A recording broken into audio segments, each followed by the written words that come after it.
rooms to go. The News Channel 6 mobile app is now even better. Download it today. Well, tonight we're tracking rain, even some rumbles of thunder across the CSRA as these storms are moving on through tonight. And they're going to be with us coming up for tomorrow, maybe even all the way through Thursday. A full look at your 5 or 6 forecast is coming up. Now on News Channel 6 at 6, should commissioners be able to abstain from voting with no reason? Why the city attorney says yes, as Your News at 6 starts now. Live from Television Park, this is WJBF News Channel 6 at 6. Good evening, everyone. I'm Jenny Montgomery. I'm Brad Means. Thanks for joining us. Coverage you can count on begins with recovery efforts underway after that bridge collapse in Baltimore. It happened early this morning when a container ship lost power and struck a support beam on the Francis Scott Key Bridge. The ship was able to warn about the potential of a collapse. Still, construction workers and some cars were on the bridge when it fell. President Biden addressed the collapse today. I spoke with Governor Moore this morning, as well as the Mayor of Baltimore, the county executive, both United States senators and the congressman. And my Secretary of Transportation is on the scene. I told them we're going to send all the federal resources they need as we respond to this emergency. And I mean all the federal resources. And we're going to rebuild that port together. It is unclear how many people were on the bridge when it collapsed. Columbia County is looking to make some new hires. The county hosted a spring county government job fair in Grovetown tonight. Several departments were on hand to talk about employment opportunities with the community. We get pretty serious job takers or lookers, and we sell them on benefits. We have competitive salaries, but the county has really good benefits, all kind of benefits. So we just try to help them find the fit for them. They may be young, right out of high school, right out of college, could be retirees. We want them all. So especially the ones that live in this area, we want to keep them in this area. The job fair is over now, but you can still find all open positions on Columbia County's website under the Jobs tab. It is time now for a first look at our weather. For that, we turn to our chief meteorologist, Tim Miller. Hey guys, live vibration. So coming up, we'll look hour by hour for the forecast over the next couple days, and then I'll look towards Easter weekend, all in just a few minutes. Jenny, Brad. Tim, thanks. To vote or not to vote? That is the question some Augusta leaders wanted to know. They asked for a legal opinion on whether you can abstain from voting without declaring a conflict of interest. George Escala has the answer. Some Augusta commissioners say it's what you're elected to do. Unless you have a conflict, you vote. All 10 of us on this dais should know that we abstain only for a conflict of interest, like I just said. But to abstain just to be abstaining, no. Earlier this year, Commissioner Bobby Williams abstained on votes to make IT Director Tamika Allen the permanent city administrator, preventing the mayor from breaking a 5-5 tie in Allen's favor. Williams says his conflict was that the search firm hired by the city rated interim administrator Dowse the highest. That is a conflict of interest when you hire somebody for $40,000 to tell you who the administrator should be. They told you who the administrator should be, and you ignored everything that they told us. But Commissioner Alvin Mason's saying that's not a real conflict. This is part of the reasons why we're having these issues, because people are being disingenuous with the actions that they're taking, and quite frankly, I'm tired of it. But the city attorney's saying no conflict is needed to abstain based on the 2007 Georgia Supreme Court ruling in favor of former Augusta Commissioner Marion Williams, who was sued for abstaining. They can abstain without explanation. They can, if they're present, they can abstain by being silent. They can abstain by stating present, or they can abstain by saying, I abstain. So abstaining stands on the Augusta Commission, and when 6 votes are needed to pass a commission item, it can continue to be used as a shield or a weapon. In Augusta, George Escala, WJBF, News Channel 6. The Augusta Coliseum Authority is giving an update on two major projects. Chairman Brad Ushry says the Bell Auditorium will be complete in May, just in time for planned concerts and other performances. The demolition of the James Brown Arena will begin in July. Ushry says the Coliseum Authority has gotten input from the public on what they'd like to see at the new facility.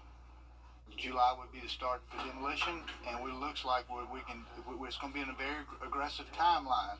But we see finishing late 2026, which is the timeline we projected at the beginning. We will have the full story for you coming up tonight on News Channel 6 at 10 and 11. A closer look at what could be the future of medical care. The MCG Center for Telehealth held an in-person demonstration of its virtual care at home remote care program. Virtual care at home has 4 levels, which vary in intensity. After the pandemic, healthcare professionals and providers really realized how impactful care at home can be for patients and how resourceful it is for staff.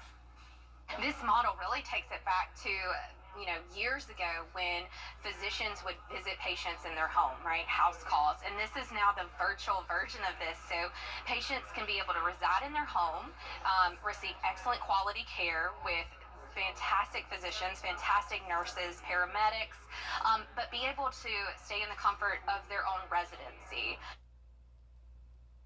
A spokesperson says the virtual care at home program is part of Wellstar EU Health's commitment to improve digital healthcare systems in Georgia. After years of ups and downs, the McDuffie County Animal Services Shelter is about to fully reopen. Hannah Latier has an update. For the past several months, the shelter has been focusing on taking care of its animals like these babies and renovating the space. Now they're ready to showcase it to the community. Catherine Bowler took over as Animal Services Manager in December after the former director was let go.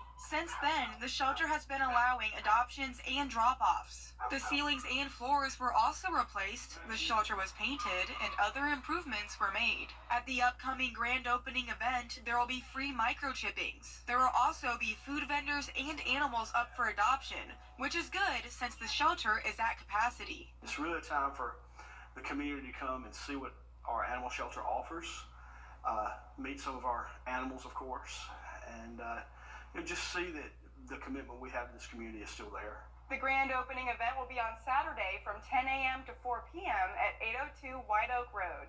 In Thompson, Hannah Latier, WJBF News Channel 6. Happening now, a community resource fair in Augusta. It lasts until 7 o'clock at Laney High School. Community partners are on hand, including Safe Homes and the Boys and Girls Clubs. There are also speakers and workshops where you can get advice on writing resumes and even have mock interviews. Coming up, an abortion case going before the Supreme Court. How the hearing could affect access to abortion drugs in the future. Well, we have some rain. Now we're going to throw some wind into the factor. Some breezy conditions coming up over the next couple of days, with some wind gusts up to 25 miles per hour. And that includes breezy, warm conditions for Easter. The forecast coming up. Commercial savings.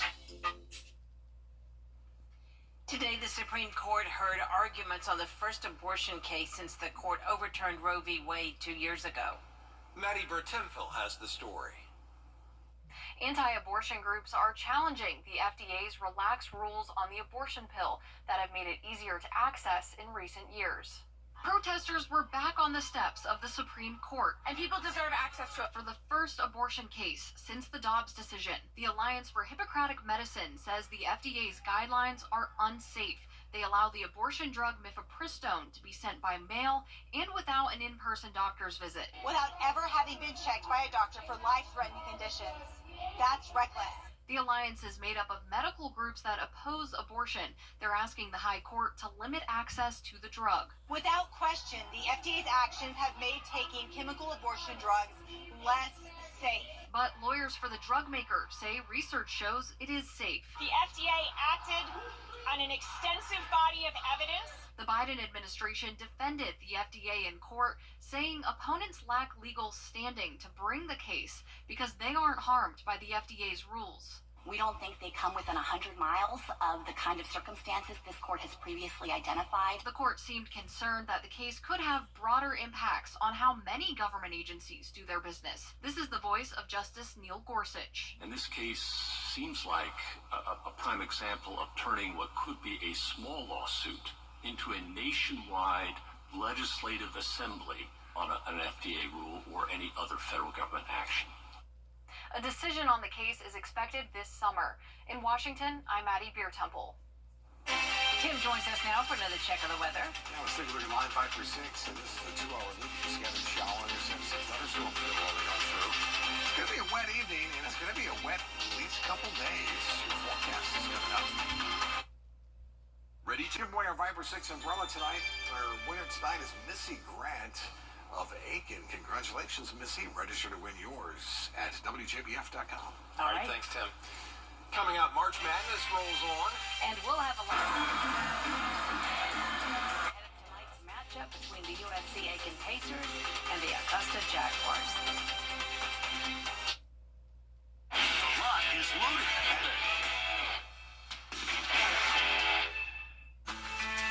I'm Leanna. This is my new home. After running through college, buying a home was the right option for me.